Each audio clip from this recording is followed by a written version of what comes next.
17 फरवरी 2026 का the Hindu analysis करेंगे। चलिए स्टार्ट करते हैं क्लास को। अगर आपको क्लास अच्छी लगे तो प्लीज़ लाइक करना, चैनल को सब्सक्राइब करना, बेल नोटिफिकेशन ऑन करना एंड कमेंट्स में ज़रूर बताना। ठीक है, इतने सारे काम कर देना। ठीक है, चलिए स्टार्ट करते हैं। NGT clears, NGT stands for national green tribunal. National green tribunal क्या करता है? नेशनल ग्रीन ट्राइब्यूनल का काम है इन्वायरमेंट से रिलेटेड, जो इन्वायरमेंट को हार्म कर रही हैं चीज़ें, उनसे रिलेटेड केसेस सुनना। ठीक है ना, ये स्पेसिफिकली इसीलिए ही ट्राइब्यूनल बना है। और क्यों बना था? क्योंकि हाई कोर्ट, सुप्रीम कोर्ट, दूसरे कोर्ट्स के पास इतना काम है कि वो स्पीडी जस्टिस नहीं दे सकते। जितने भी इन्वायरमेंट के केसेस सुने जाते थे उतने में तो इन्वायरमेंट बर्बाद हो जाती थी। तो फिर इसीलिए एनजीटी को लेकर आया गया इस काम के लिए। ठीक है ना, अब एनजीटी ने क्या कर दिया? उसने ग्रेट निकोबार का जो प्रोजेक्ट है ₹92,000 करोड़ का, वो अप्रूव कर दिया है। देखिए, now you need to remember कि वो हमसे पूछ सकते हैं कि एनजीटी की फुल फॉर्म क्या है, कि कितने करोड़ का प्रोजेक्ट है जो अप्रूव हुआ है? 92,000 करोड़ का। ठीक है ना, ग्रेट निकोबार प्रोजेक्ट। ठीक है, great Nicobar project. Great Nicobar project हमारा कहाँ पर बन रहा है? अंडमान एंड निकोबार आइलैंड्स में। अंडमान एंड निकोबार आइलैंड्स में। अ bench of the national green tribunal on Monday clear the way for 92,000 great Nicobar island mega infrastructure project. ये क्या है? मेगा इंफ्रास्ट्रक्चर प्रोजेक्ट है। इंफ्रास्ट्रक्चर प्रोजेक्ट है। इंफ्रास्ट्रक्चर प्रोजेक्ट, इंफ्रास्ट्रक्चर मतलब कुछ ना कुछ बनेगा। ठीक है ना, क्या क्या बनेगा वहां पर?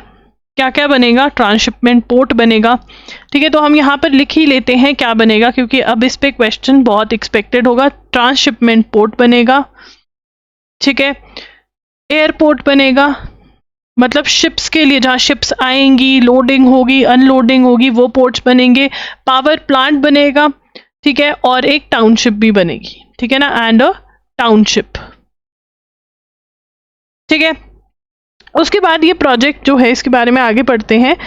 Noting that considering the strategic importance of it and other relevant consideration we do not find any good ground to interfere. अब यहाँ पर देखिए, the question formats have changed. पहले आपसे पूछते थे कि बताओ what is the name of the judgment. अब वो पूछते हैं कि अच्छा इस जजमेंट में ये हेल्ड हुआ, या तो पूछेंगे क्या हेल्ड हुआ। Number 2 type of question has started coming is reason. Number 2 type का क्वेश्चन कौन सा पूछने लग गए हैं? वो रीजन, कि भाई क्यों।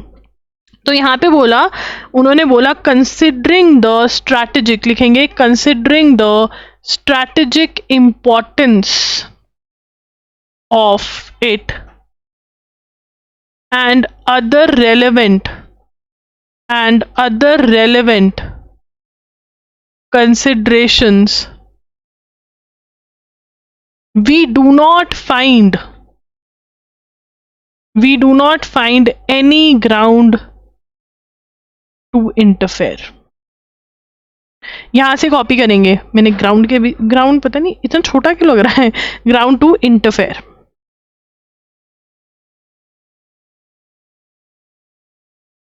तो मतलब वो क्या कह रहे हैं यहाँ पर? दे आर सेइंग कि स्ट्रैटेजिक इंपॉर्टेंस बहुत है इस प्रोजेक्ट की। स्ट्रैटेजिक इंपॉर्टेंस क्योंकि चाइना पे नज़र रखनी है हमको। ठीक है ना, चाइना का यहाँ पे बहुत बड़ा दिक्कत आता है। तो वो कह रहे हैं कि स्ट्रैटेजिक इंपॉर्टेंट इतनी है कि अगर हम इकोलॉजिकल लॉस देखें तो we are okay with the ecological loss, the environmental loss that is happening, because this project is strategically very very important.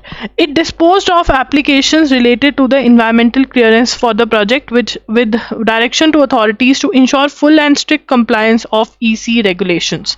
अब यहाँ पर ठीक है ना, चैलेंज क्या केस था? चैलेंज टू environmental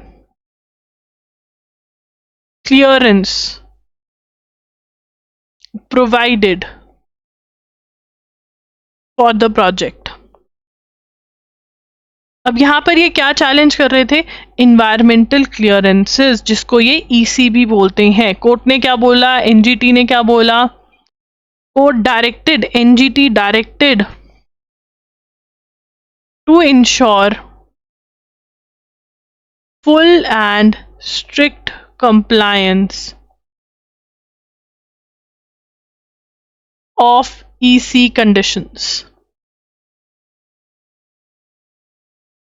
जो इन्वायरमेंटल क्लियरेंसेस दी गई हैं और जो बोला गया है कि आप ये फॉलो करो, ये फॉलो करो, उनको कहा कि मेक श्योर करो कि आप ये जरूर फॉलो कर लें, ठीक है, that is important to be followed. The project includes, ये हमने लिख लिया. The bench was hearing a batch of application related to EC which was granted in 2022. EC कब ग्रांट हुई, यहां पर ही लिखेंगे, ईसी ग्रांटेड इन 2022, ठीक है. Now, NGT bench had in 2023 called for formation of high powered committee. Thus, this is important. NGT ने 4th point क्या बनेगा हमारा, 5th point बनेगा ये, ठीक है. 5th point क्या बनेगा, NGT bench in 2023 called for formation of high powered committee, that is HPC,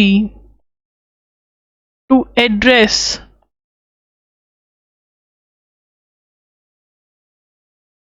certain issues, ठीक है ना. अब यहाँ पर 2023 called for, in 2023 called for formation of high powered committee to address certain issues concerning the protection of coral reef, colonies, nesting sites. The allegation of that parts of the project are located in ecologically protected zones. अब high powered committee को बिठाया गया कि आप देखो क्या है क्या नहीं, ठीक है ना.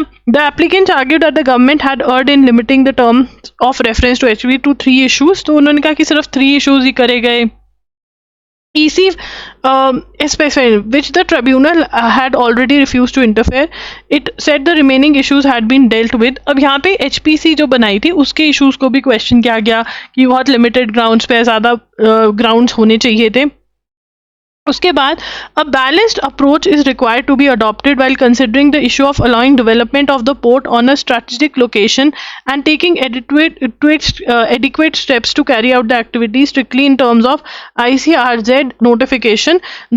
Instead of prohibiting the activity if the objection is based on apprehension, the NGT said in its order. तो कह रहे ज़्यादा apprehension लग रहा है आपको, अगर आप जो rules and regulations lay down करे गए हैं उसके according बनाएंगे तो ठीक है, और strategic importance है तो हम नहीं रोकेंगे. SC bench to review if new data law delivers a body blow to RTI.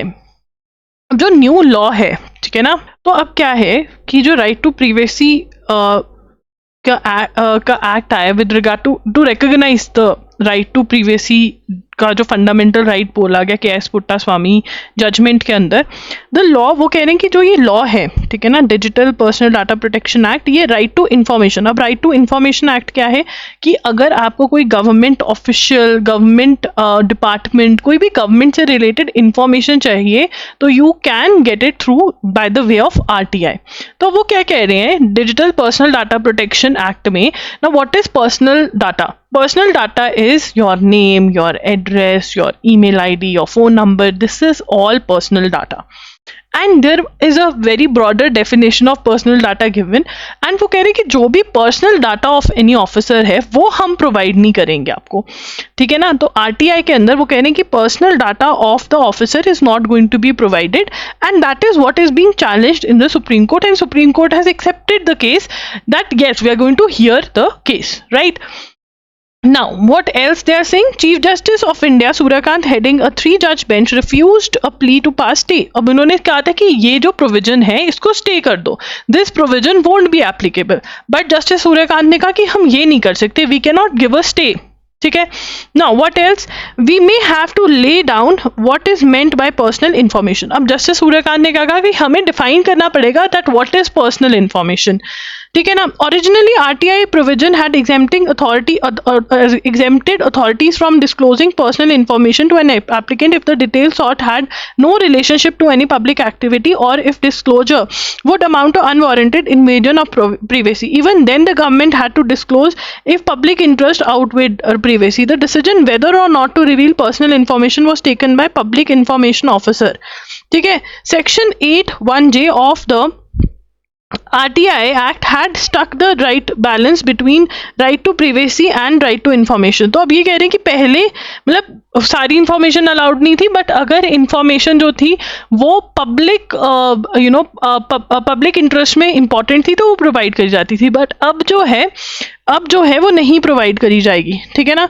तो यहाँ पर हम लिखेंगे supreme court bench to review.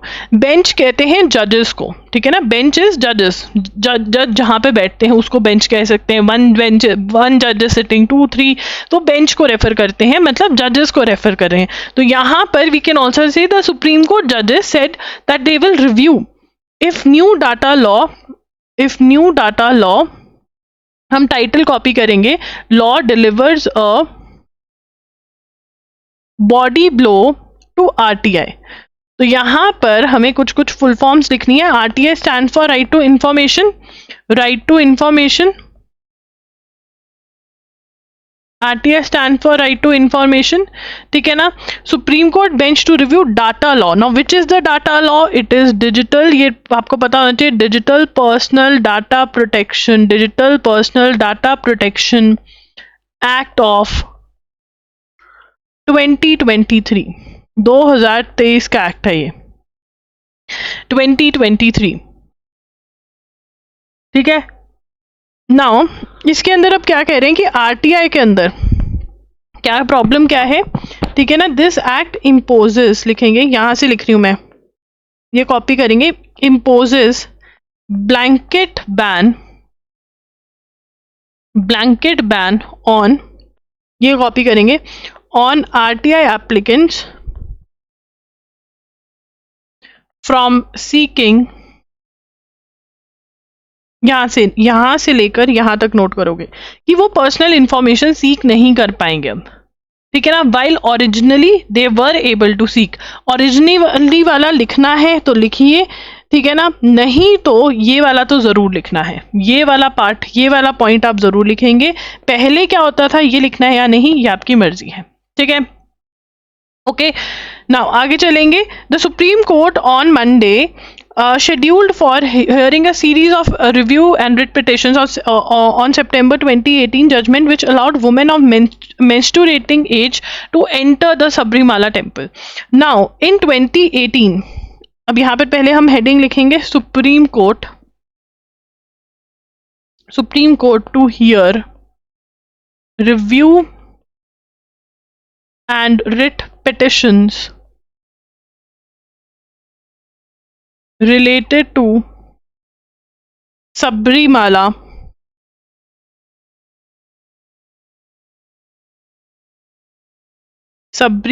Temple. ना सबरीमाला टेम्पल में क्या डिसीजन दिया था, ठीक है, इन 2018, इन सितंबर, supreme court in 2018 judgment allowed women of menstruating, मतलब जिनको पीरियड्स आने लग गए हैं, age, to enter Sabarimala temple, मतलब उन्होंने अलाउ कर दिया था और इस चीज को चैलेंज किया गया है कि भाई मत अलाउ करो, ठीक है ना। और सबरीमाला टेम्पल कहाँ पे है, केरला में है, और ये 9 जज बेंच था, मतलब 9 जजेस ने बैठकर ये जजमेंट जो है आपकी दी थी, 9 जजेस ने बैठकर, ठीक है ना। और अब इस पे सुनवाई होगी, देखा जाएगा क्या वो करेक्ट है क्या नहीं। इवन इन चीज पे भी सुनवाई होगी। It would be seen that the women who are not allowed to enter, Muslim women are not allowed to enter the mosque, ठीक है ना। दाऊदी बोहरा कम्युनिटी जो है वो फीमेल जेनिटल म्यूटिलेशन प्रैक्टिस करती है, क्या ये सही है? तो वुमेन और रिलीजन से रिलेटेड जितने कुछ भी टॉपिक्स हैं उनसे रिलेटेड केसेस जो फाइल हुए उन सभी केसेस को क्लब कर लिया गया और अब उनकी सुनवाई जो है वो अप्रैल 2026 को होने वाली है। हमें क्या याद रखना है कि 2018 में ये जजमेंट हुई थी। This is very very important. यहां से क्वेश्चन हम 100% एक्सपेक्ट कर सकते हैं, ठीक है ना। सो नंबर 1 क्वेश्चन है सबरीमाला टेम्पल कहाँ पर है? सबरीमाला टेम्पल कहाँ पर है और किस ईयर में जजमेंट दी गई थी, जिसमें क्या कहा गया, वुमेन वर अलाउड, एंटर कर सकते हैं, एंड मेंस्ट्रुए जिनको पीरियड्स आ गए हैं। ठीक है, अब यहाँ पर वज्र घाट एक्सरसाइज चल रही है। कौन सी? वज्र घाट एक्सरसाइज। अब यहाँ पे घाट में 2 एज हैं। घाट एक्सरसाइज कहाँ पर हो रही है? राजस्थान में। Southern commands white tiger division कहाँ पर हो रही है? इन राजस्थान। ठीक है, the government updated urban challenge fund. तो अर्बन चैलेंज फंड के बारे में हमने कल पढ़ा था, है ना। तो अर्बन चैलेंज फंड को थोड़ा और आज इन्होंने एक्सप्लेन किया है। Urban challenge fund,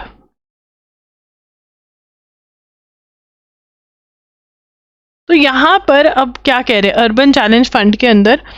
urban challenge fund में ये कह रहे हैं government has pitched the fund as a move toward market linked reform driven and outcome oriented urban infrastructure with the centre covering 25% of the project cost if cities raise at least 50% through bonds, loans and PPPs. तो मतलब अगर city 50% तक पैसा इकट्ठा कर लेता है loan से, प्राइवेट लोगों को मना लेता है कि तुम ये प्रोजेक्ट में काम करो, तो 25% उसमें सरकार डाल देगी एंड देयरफॉर अर्बन डेवलपमेंट हो पाएगी। अब उसमें ये कह रहे हैं कि जो बड़े बड़े सिटीज हैं वहां पे तो अर्बन डेवलपमेंट इस चीज के थ्रू हो जाएगी, but what about the smaller cities? ये आप नोट करेंगे बिकॉज आज बहुत क्लैरिटी दी है इन्होंने, तो ये हम नोट करेंगे कि ये क्या कह रहे हैं। 50% आप इकट्ठा कर लीजिए, 25% उसमें कौन डाल देगा? सेंट्रल गवर्नमेंट डाल देगी। ठीक है ना। ट्रांस एटलांटिक स्ट्रीम्स, तो अब इसमें क्या हुआ है पढ़ते हैं। The international rules based order no longer exist, Germany's chancellor Friedrich Merz said. अब देखो जर्मनी का चांसलर का नाम बहुत ज्यादा जरूरी है, फ्राइड्रिच मर्ज। ठीक है ना, इसमें से क्वेश्चन आ सकता है। और म्यूनिच के अंदर, ठीक है ना, वहां पर क्या हुई है? Annual Munich security council. देखो annual Munich security council conference जो है वो बहुत ज़्यादा इंपॉर्टेंट है, क्योंकि यूरोप की सिक्योरिटी सच्ची में प्रॉब्लम में है। अभी तक यूएस इनको सिक्योरिटी प्रोवाइड कर रहा था, बट यूएस ने बहुत क्लियरली बोल दिया है कि भैया अब हम नहीं तुम्हें सिक्योरिटी प्रोवाइड करेंगे। ठीक है ना, अब हम बैक स्टेप लेते हैं। Now Europe is responsible for its own security. ठीक है ना। ठीक है, अब यहाँ पर फ्रांस के पीएम, फ्रांस का प्रेसिडेंट क्या कह रहा है? जो कह रहा है हमें वो पता है। फ्रांस का प्रेसिडेंट कह रहा है European military autonomy should become a strong pillar with in NATO. तो ये कह रहा है कि भैया नाटो के अंदर ही हम बहुत स्ट्रांग होने चाहिए यूरोप वाले, हमें यूएस पे नहीं डिपेंड करना है। वहीं जर्मनी का चांसलर कह रहा है international rules based order no longer exist. क्यों कह रहा है ऐसा? देखो यार, जो यूएसए कर रहा है कि सारे सीज फायर खुद ही करा रहा है। ठीक है, वेनेजुएला का मन किया चला गया, उनको बोला कि ऑयल मेरे को दे दे, मैं बेचूंगा तेरा ऑयल। ठीक है ना, किसी के ऊपर टैरिफ लगा दिए, किसी को बोलते हैं तू ये नहीं करेगा तो वो करेगा, ग्रीनलैंड मुझे दे दो। तो ये सारा वो कह रहे हैं कि अब इसको चलते हुए ऐसा हम अज्यूम कर रहे हैं कि इसके चलते हुए जर्मन के चांसलर ने क्या बोल दिया कि भैया अब इंटरनेशनल रूल्स बेस्ड ऑर्डर नहीं चलता है, रूल्स कोई भी फॉलो नहीं कर रहा है, सब अपनी मनमर्जी कर रहे हैं, और सबसे ज्यादा मनमर्जी यूएस से कर रहा है। ठीक है ना। While these remarks reflect Europe's growing anxiety over the US receding security commitments, US Secretary of State Marco Rubio promised a path of cooperation। अब यहाँ पर यूरोप क्यों इतना एंग्शियस है? यूरोप एंग्शियस इसलिए क्योंकि यूरोप को यूएसए ने बोल दिया कि भैया मैं तुझे सिक्योरिटी प्रोवाइड नहीं करूंगा। तो और यूरोप के बस में अभी अगर आज की डेट में रशिया कोई भी देश उसको अटैक कर देता है, जो ये नाचते थे ना कि हम ये करेंगे हम वो करेंगे, जैसे अब इससे अगर हम 2-3 महीने पहले की सिचुएशन देखें, जब ट्रंप भैया का आशीर्वाद यूरोप के साथ था, तो यूरोप क्या कहता था यूरोप यूक्रेन को कहता था तुम लड़ो, हम तुम्हारे साथ हैं, बट यूरोप के साथ कौन था? यूएसए। अब यूएसए इसके हाथ से निकल गया तो वो यूक्रेन को भी नहीं बोल रहा लड़ो, वो कह रहा है बचाओ, हम खुद बच जाएं, वही बहुत बड़ी बात है, ठीक है ना। अब इनके ऊपर से आशीर्वाद यूएसए का उठ गया है, इन्हें खुद ही अपने आप को आशीर्वाद देना है, और वो कैसे देंगे? अपनी मिलिट्री बिल्ड करके, अपने वेपन्स बिल्ड करके। तो यूरोप का अब जो सारा फोकस है, जो ये कहते थे ना हम पेंशन देते हैं, हम ये फैसिलिटी देते हैं, वो सब खत्म हो गया है। अब ये क्या फैसिलिटी देंगे? ये सिर्फ और सिर्फ मिलिट्री पे फोकस करेंगे, ये वेपन्स पे फोकस करेंगे, ये अपनी मिलिट्री बनाएंगे, ट्रेनिंग पे फोकस करेंगे, वेपन्स पे फोकस देंगे, ताकि इनकी यूएसए से डिपेंडेंसी कम हो जाए। He adopted a stronger alliance rooted in shared history and Christian culture linkages rather than shared strategic interests। ठीक है, तो इन्होंने बात करी कि हम क्रिश्चियंस हैं, ऐसी मतलब ये कहते फालतू की बातें करके मार्को रूबियो चला गया। ठीक है, कुछ ज़्यादा इन्होंने हमें वो नहीं किया, बस हाँ बोला कि हम कोऑपरेट करेंगे, ये सब करेंगे, बट एक्चुअल में यूएसए बोल गया कि भैया तुम अपने आप को देखो, यूरोप वालों को। Last year on at the same venue US vice president JD Vance, तो यूएस का वाइस प्रेसिडेंट जो कि जेडी वैंस है, प्लीज़ जो बच्चों ने नया ज्वाइन करा है, मतलब जो 2027 के एग्जाम के लिए प्रिपेयर कर रहे हैं या 26 के लिए कर रहे हैं, बट अभी क्लासेस ज्वाइन करी हैं मेरी, वो प्लीज नोट कर लें कि यूएस का वाइस प्रेसिडेंट कौन है। यूएस का vice president is JD Vance. और जेडी वैंस ने लास्ट ईयर क्या कहा था, ये नोट करने की जरूरत है लास्ट ईयर क्या कहा था, बट वैसे डिस्कस कर लेते क्या कहा था। उसने कहा था कि भैया जो तुम्हारी पॉलिसी है ना इमिग्रेशन से रिलेटेड, कि तुम किसी को भी आने देते हो, आओ पधारो, वो गलत है। रिफ्यूजी पॉलिसी क्रिटिसाइज करी थी, डेमोक्रेटिक मॉडल क्रिटिसाइज किया था। और अब रूबियो क्या कह रहे हैं? Civilisation erasure. ठीक है ना, the Trump administration wants Europe at a moment of crisis to join its cultural wars and its push. तो यहाँ पर ट्रम्प ने ये भी बोला, मतलब यूएसए के किसी लीडर ने बोला, आई डोंट रिमेंबर किसने बोला, कि यूरोप का तो मतलब खत्म हो गया, यूरोप के बस का कुछ नहीं है। अब अगर हम ओवरऑल प्रॉब्लम्स ऑफ यूरोप देखें, यूरोप के चैलेंजेस क्या हैं? प्रॉब्लम्स नहीं, चैलेंजेस हैं बेसिकली, ये चैलेंजेस ऑफ यूरोप। तो यूरोप का बुरा टाइम चल रहा है, बुरा वक्त चल रहा है। देखो सबसे पहले तो ठीक है ना, यूक्रेन रशिया वॉर, और यूक्रेन रशिया वॉर जो है इन्होंने बहुत ज़्यादा इफेक्ट किया है। पहले तो ट्रम्प भैया ने बोला, इनसे यही सबको बोल रहे थे कि तुम गैस मत खरीदो रशिया से। अब क्या है, इनकी पाइपलाइंस चलती थी रशिया और यूरोप के बीच में, और इनको बढ़िया गैस सस्ती टिकाऊ रेट्स पे मिल रही थी। अब यूक्रेन रशिया वॉर स्टार्ट हुई, इन्होंने वर्ल्ड को कहा भैया रशिया से गैस मत लो, ऑयल मत लो, बट इनका चलता नहीं है, इनके रेट्स बढ़ गए हैं वहाँ पे देशों में। अब रेट्स बढ़ गए, लोग वोट करने जाते हैं, लोग कहते हैं यही है प्रॉब्लम की वजह, इसको वोट नहीं देना है। एक तो ये प्रॉब्लम हो गई है, दूसरा रेट्स बढ़ गए हैं, महंगाई बढ़ गई इन देशों में, क्योंकि गैस इनके लिए बहुत ज़्यादा इंपॉर्टेंट है। हम तो कुकिंग के लिए यूज़ करते हैं, इनके घरों में जो हीटर चलते हैं वो गैस पे चलते हैं, इनकी बहुत सारी चीज़ें गैस पे ही चलती हैं। ठीक है ना, मतलब वो जो हीट हम इंडियंस को आदत नहीं है कि हमारा पूरा घर ही गर्म हो, ये नहीं रह सकते ऐसे, इनको ठंड में छोड़ दे पागल हो जाएंगे ये। ठीक है, और अब रेट इतने ज़्यादा हो गए तो वैसे पागल हो गए। अब दूसरी चीज़ जो इनका चैलेंज है, यूक्रेन रशिया वॉर वैसे भी कि इनके बॉर्डर पे चल रही है, इनका बॉर्डर लगता है यूरोप के साथ, यूक्रेन के जो रिफ्यूजीज थे वो यूरोप में आ गए हैं, इनको उनकी भी मदद करनी लग पड़ी। तो मतलब पैसा इनका बहुत जा रहा है, यूक्रेन की हेल्प करी, इतना पैसा यूक्रेन को दिया। ठीक है ना, यूएसए तो चलो जमीन ले गया अपने नाम पे, यूरोप को कुछ नहीं मिला, यूरोप वहां बैठा तालियां बजाता रह गया, और यूएस से रशिया अपना सामान ले गए जो उनको चाहिए था। Second, Europe has relied on the US for its security since the second world war. अब ठीक है ना, सिक्योरिटी डिपेंडेंस ऑन यूएसए। अब सिक्योरिटी के लिए from second world war, after since second world war Europe किस पे डिपेंडेंट है? यूएस पे डिपेंडेंट है। ठीक है ना, उसके बाद third, resurgent far right movement. अब यहां पर फार राइट मूवमेंट भी स्टार्ट हो गई है। तो what is far right movement? अगर हम पॉलिटिकल ओपिनियन, पॉलिटिकल थिंकिंग की बात करें, पॉलिटिकल थिंकिंग की अगर हम बात करें तो हमें दो टाइप के व्यक्ति मिलेंगे, पॉलिटिकल थिंकर्स या पॉलिटिकल ओपिनियन। ठीक है ना, एक तो होगी लेफ्ट और एक होगी राइट। ठीक है ना, ये लिखने की जरूरत नहीं है, इसको समझेंगे, लेफ्ट और राइट। अब लेफ्ट और राइट का क्या है? देखो यार, जो लेफ्ट वाले होते हैं ना वो कहते हैं कि भैया ह्यूमन राइट्स, इक्वालिटी, ठीक है ना, वर्ल्ड सबका है। वो कहेंगे कि कश्मीर भी दे दो, पाकिस्तानियों को कोई बात नहीं है, इट्स ओके, उनकी सुनो, उनकी ह्यूमन राइट्स है, उनकी लाइफ है। राइट वाले क्या कहेंगे, मेरा देश, ठीक है ना, इक्वालिटी है बट पहले मेरे देश के लोगों को मिलना चाहिए, मेरी जमीन ऐसे कैसे कोई हड़प लेगा, नहीं देने दूंगा। तो राइट और लेफ्ट में ये सोच का फर्क है।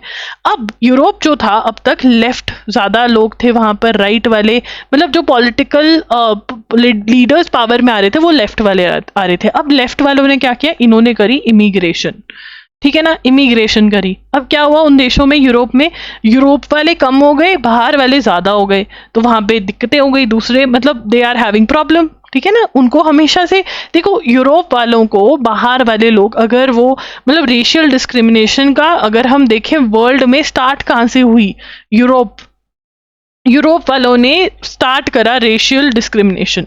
अब इनके यूरोप में मतलब ये तो दूसरे देशों में जा जाके, दूसरी कंट्रीज में जा जाके, जो इनकी कॉलोनियां होती थी, कॉलोनीज होती थी, वहां बोलते थे कि तुम काले हो, हम गोरे हैं, हम सुपीरियर हैं। अब ये कॉलोनी वाले उठ के इनके पास आ गए, यूरोप में आ गए, तो इनको बड़ी दिक्कत है, और भी दिक्कतें हैं, ये कहते हैं ये प्रॉब्लम्स खड़ी करते हैं। तो अब लेफ्ट वालों ने इमिग्रेशन करी, तो राइट वाले जो थे लोगों को अच्छे लगने लग गए, तो अब वहां पे फार राइट मूवमेंट स्टार्ट हो गए, मतलब जो फार राइट वाली पॉलिटिकल पार्टीज थी वो पावर में आनी स्टार्ट हो गई है। अब उससे क्या होता है, जो यूरोपियन यूनियन बना है, तो यूरोप जो है वो छोटे छोटे छोटे कंट्रीज है, एक साथ यूरोपियन यूनियन में आते हैं तो इनकी वैल्यू बढ़ती है, वैसे नहीं बढ़ती। तो फार राइट मूवमेंट में यूरोपियन यूनियन की एग्जिस्टेंस को भी क्वेश्चन होता है, या यूरोपियन यूनियन जैसे चल रहा है उसको भी क्वेश्चन होता है। तो ये हमारे यूरोप के क्वेश्चंस हैं, आपको ये अंडरस्टैंडिंग बहुत जरूरी थी कि यूरोप में क्या चल रहा है, क्योंकि इसके बेसिस पे क्वेश्चंस आ सकते हैं, अंडरस्टैंडिंग के बेसिस पे। India is part two net zero.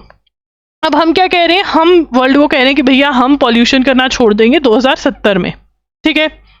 अब वो कह रहे हैं कि अगर 2070 में आपको पोल्यूशन करना छोड़ना है तो आपको ग्रीन स्टील बनाना पड़ेगा, मतलब स्टील की जो प्रोडक्शन है वो ऐसे करनी पड़ेगी कि पोल्यूशन नहीं होना चाहिए। अब ग्रीन स्टील जो है उसकी कॉस्ट बढ़ती है, बट वो कहते हैं कि देखो अगर हम देखें ना, कंस्ट्रक्शन कॉस्ट या जिसमें भी स्टील यूज होता है, इतनी ज़्यादा भी कॉस्ट नहीं बढ़ेगी अगर फिजिकल सपोर्ट दी जाए, मतलब गवर्नमेंट जो है टैक्सेस कम कर दे स्टार्टिंग वाले ईयर्स में, और फिर जब सब कुछ सेटल हो जाए फिर अपना जो करती है वो करने दे सरकार। और वो दूसरे देशों की एग्जांपल्स दे रहे हैं, जापान वगैरह की, कि वहां पर भी जब ग्रीन स्टील बनना स्टार्ट हुआ तो सरकारों ने हेल्प करी है, तो इंडिया को भी हेल्प करनी चाहिए। तो यहां पर इंडियाज लिखेंगे, India's part two net zero emissions by 2070 would depend on how quickly it scales production of green steel, production and consumption of green steel। अब यहाँ पर ये तो सबको बताना चाहिए 2070 तक हम नेट जीरो होना चाहते हैं, ग्रीन स्टील की प्रोडक्शन। बट ये वाला जो पॉइंट है, ये एस्से वाले नोट करेंगे, ओनली फॉर एस्से राइटिंग वाले लोग। तो जो AIT का एग्जाम दे रहे हैं 2027 का, NLSAT का एग्जाम दे रहे हैं 2026 का, वो लोग ये नोट करेंगे, ठीक है।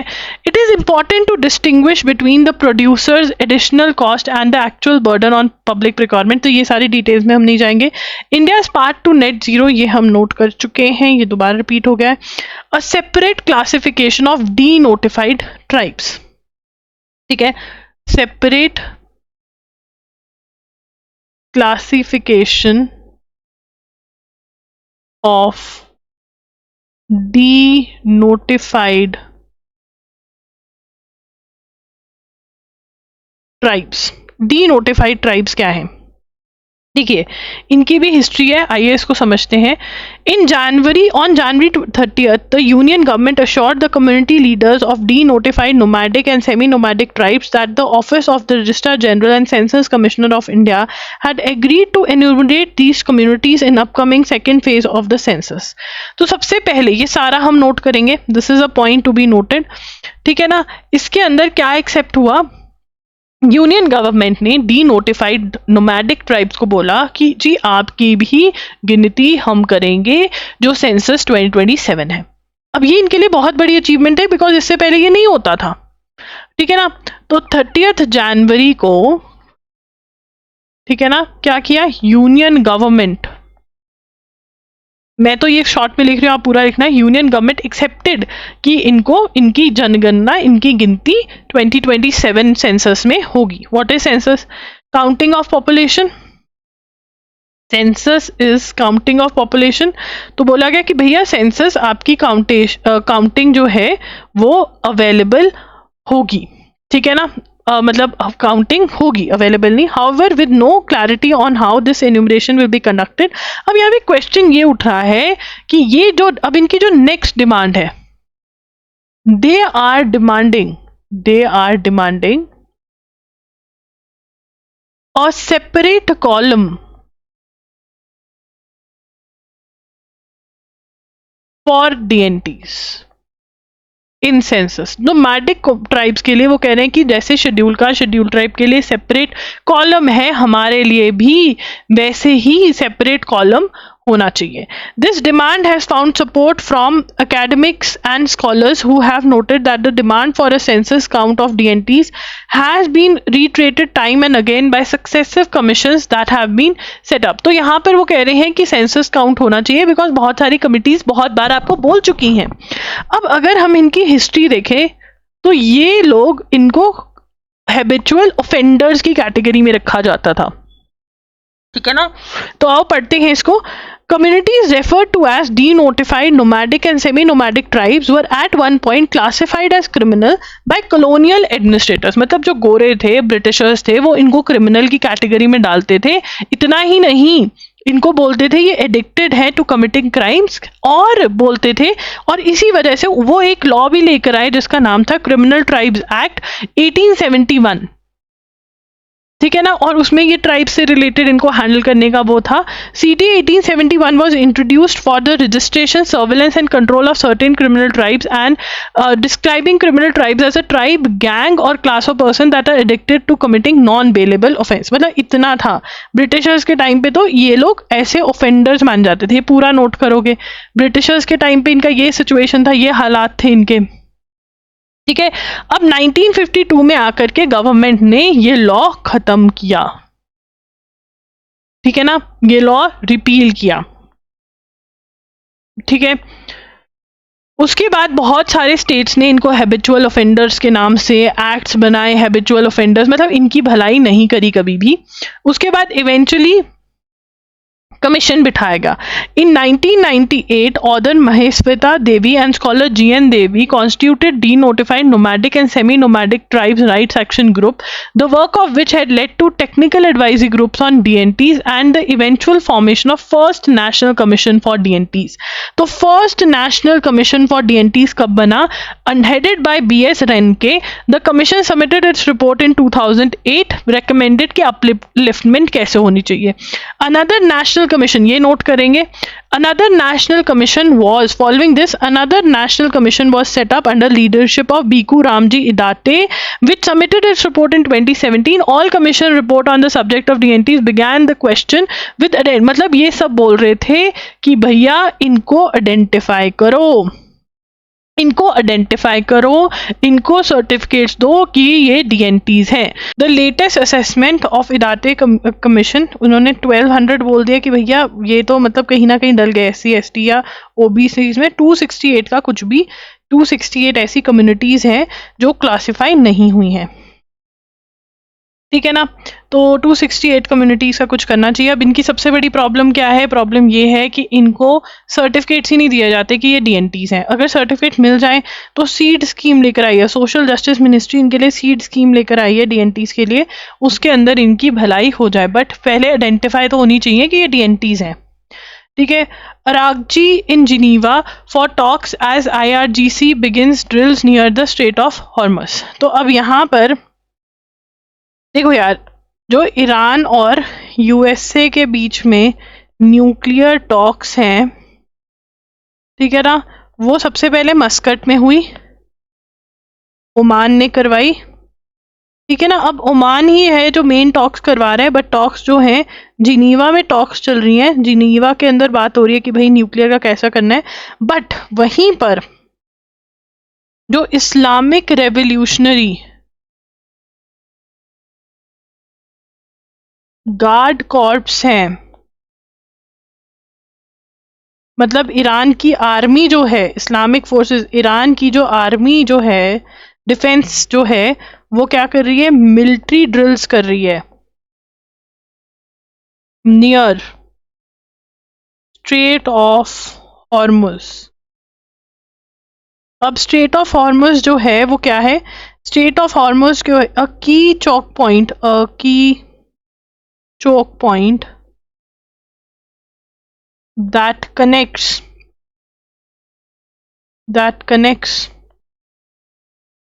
Persian Gulf with Arabian Sea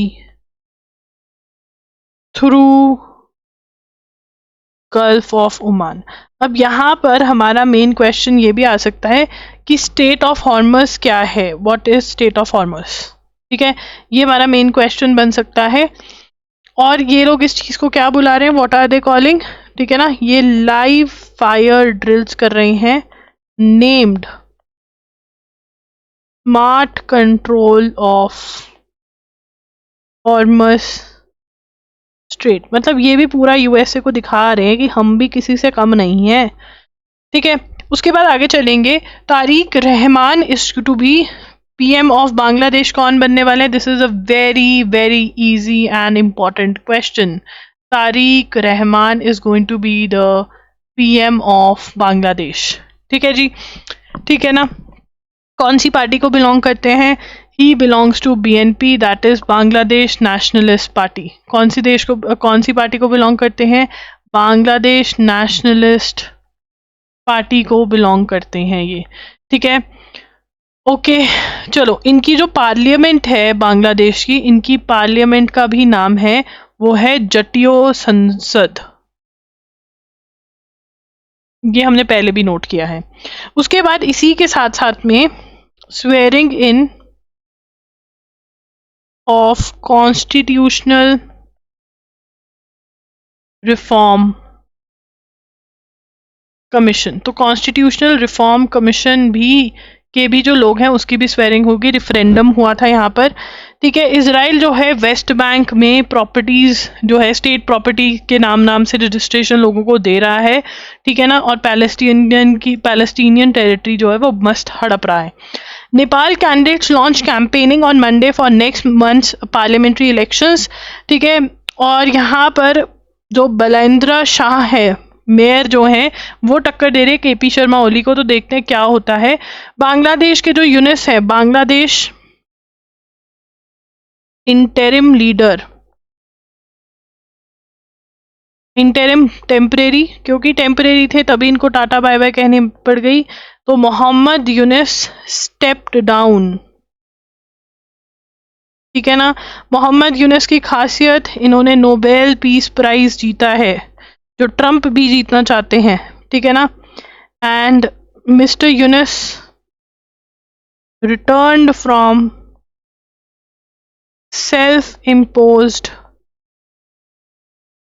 exile in August 2024, 2024 में, मतलब ये बंद, इनके ऊपर करप्शन के केसेस चल रहे थे, ठीक है ना। शेख हसीना देश से निकली, इनकी तो भले, इनकी किस्मत खुल गई, ठीक है ना। इनके पीछे सरकार पड़ी हुई थी, अब ये चिल मारेंगे क्योंकि सरकार इनके हिसाब की है। NPCI extends UPI one world to AI summit foreign visitors, तो एनपीसीआई जो है extends UPI one world wallet services for international visitors from 40 countries। तो 40 कंट्रीज से जो विजिटर्स आ रहे हैं उनको एनपीसीआई मौका दे रही है यूपीआई को यूज करने का। तो एनपीसीआई की फुल फॉर्म क्या है, नेशनल पेमेंट्स कॉरपोरेशन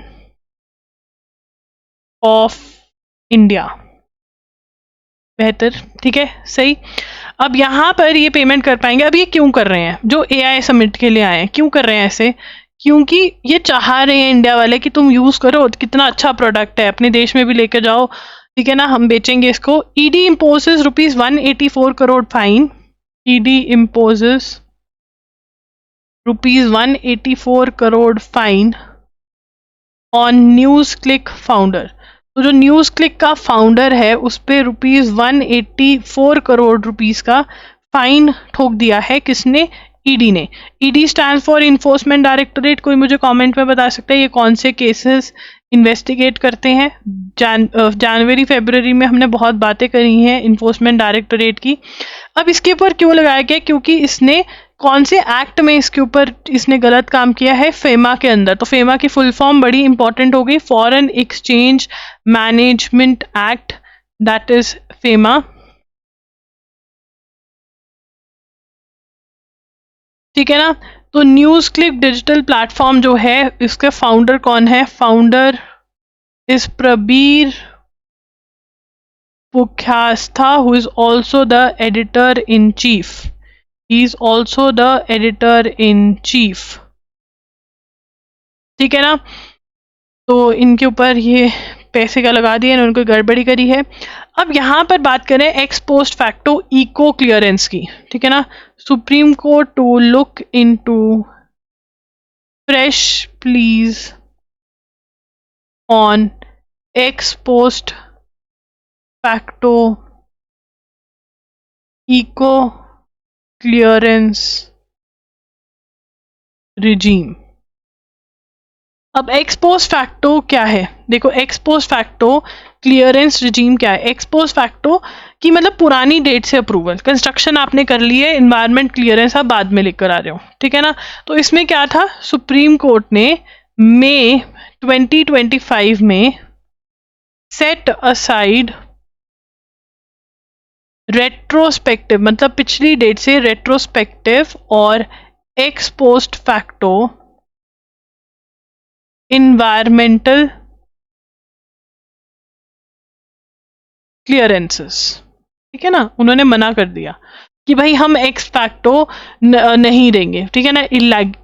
क्या बोला? ग्रॉस इलीगैलिटी एंड अनाथीमा इन। ठीक है ना। उन्होंने बोला कि भाई ये तो बहुत ही गलत बात है, ये सही बात नहीं है। उसके बाद नवंबर के अंदर इनके पास दोबारा केस लगा, नवंबर 2025 में इन्होंने रिस्टोर कर दी, रिस्टोर्ड। क्या करा? रिस्टोर्ड रेट्रोस्पेक्टिव अप्रूवल्स, कि पिछली डेट से अप्रूवल्स आप ले सकते हो, बट ऐसा क्यों करा? ठीक है ना। उन्होंने बोला कि अगर हम नहीं देंगे would have devastating effect and thousands of crores of rupees invested in building and infrastructure projects and infrastructure projects would go waste। तो वो कह रहे हैं कि भाई जो इतने सारे पैसे लोगों ने लगा दिए हैं, अगर उनको क्लियरेंसेस नहीं मिलेंगी तो भाई बहुत पैसा वेस्ट आएगा। बट इस चीज पे गुस्सा हो गए कौन से जज? जस्टिस, ये बहुत इंपॉर्टेंट है, जस्टिस उज्जवल भुयान। ठीक है ना। Gave a sharp डाइसेंट। डाइसेंट का मतलब डिसअग्रीमेंट, वो नहीं माने इस बात पे, वो कहते हैं गलत है। Termed the majority view as an innocent expression of opinion which overlook the fundamentals। वो कह रहे हैं कि fundamentals of environment, जूरिस्प्रूडेंस जो है इन्वायरमेंट लॉ, उसको ओवरलुक कर दिया, तो ये गलत है। अब इसके ऊपर दोबारा से सुनवाई होगी, तो देखते हैं क्या करते हैं ये। Centre silent on Pannun case, officials weigh US court documents after Gupta pleads guilty. Now Nikhil Gupta, तो लिखेंगे निखिल गुप्ता, गुप्ता जी का बेटा ने प्लीड गिल्टी कर लिया, इंडिया के लिए प्रॉब्लम हो गई। Nikhil Gupta pleads guilty, pleaded guilty in court in New York two charges of murder conspiracy and money laundering. तो गुप्ता जी के बेटे ने क्या कहा? गुप्ता जी का बेटा कहता कि देखो मैंने ये किया है, मैंने मर्डर कॉन्स्पिरेसी करी है, मर्डर करने की, मनी लॉन्ड्रिंग, ये सब किया है, ठीक है ना। और ये क्यों किया? ये किया in order to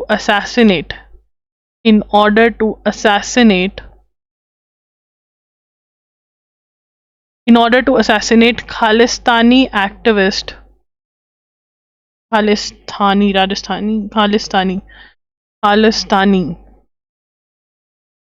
activist Gurpatwant Singh Pannun.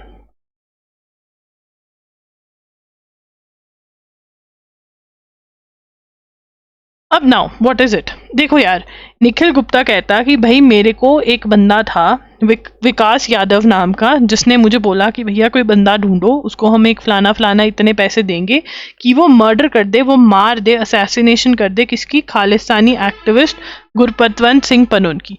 Now what is Khalistani activist? जो चाहते हैं कि सिख कम्युनिटी के लिए एक सेपरेट स्टेट होनी चाहिए। सेपरेट स्टेट तो है ही है, सेपरेट कंट्री होनी चाहिए, सेपरेट कंट्री होनी चाहिए, जैसे मुस्लिम्स के लिए निकाली गई। पंजाब को आप सेपरेट देश बनने दो जिसका नाम हो खालिस्तान। इंडिया कहता है ऐसे कैसे, बिल्कुल भी नहीं, पता ही नहीं होने देंगे। अब यहाँ पे मिस्टर गुप्ता जो कि एक इंडियन बिजनेसमैन है, ये कह रहे हैं कि विकास यादव जो कि रॉ से रिलेटेड थे, research and analysis wing of India, उन्होंने कहा कि हम इतना पैसा देंगे अगर आप हमें मतलब मर्डर करवा देंगे। Mister Yadav was arrested in Delhi in a separate kidnapping and extortion and has been out on bail since April 2024। ठीक है, ये भी नोट करेंगे। ठीक है, तो यहाँ पर ये गिल्टी इन्होंने मान लिया, मतलब अब इनके ऊपर केस नहीं चलेगा, बल्कि ये सब कुछ बता देंगे, उगल देंगे कि भाई ये हुआ मेरे साथ। तो ठीक है, आगे चलेंगे। JNK plans to harness river water as IWT। तो इंडस वाटर ट्रीटी तो अबेंस पे सस्पेंड करी हो, तो जम्मू एंड कश्मीर कह रहे चलो हम रावी का पानी ही यूज कर लेते हैं अपने प्रोजेक्ट के लिए। अगर इस पे ज्यादा बात होगी तो नोट करेंगे। तो हिमंता बिस्वा शर्मा जो है असम के चीफ मिनिस्टर, ठीक है ना, जिनका नाम क्या है? हिमंता बिस्वा शर्मा। ठीक है, अब हिमंता बिस्वा शर्मा जो हैं, ठीक है, इनके ऊपर case in supreme court with regard to hate speech, वो केस डिसमिस हो गया, केस डिसमिस्ड। सुप्रीम कोर्ट कह रहा है देखो जो ये कर रहा है वो है तो गलत, ठीक है ना, बट इतना भी गलत नहीं है कि हम सुनवाई करने, तुम गुवाहाटी हाई कोर्ट जाओ। वो कहते कि वो ये तो वहां का बॉस है, तो कहते कोई बात नहीं, जाओ हम समझा देंगे कोर्ट को कि ऐसे बॉस पना नहीं करना है। So guys that's it. आज मैं 11 फरवरी भी करने की पूरी कोशिश करूंगी। Do like the video. अगर आपको वीडियो अच्छी लगी तो, नहीं अच्छी लगी तो डिसलाइक मत करना, कमेंट में बता देना कि क्यों नहीं अच्छी लगी, मैं इंप्रूव करने की कोशिश कर लूंगी। ठीक है, do subscribe to the channel. Thank you for watching and yes, मिलेंगे कल। Bye bye and take care.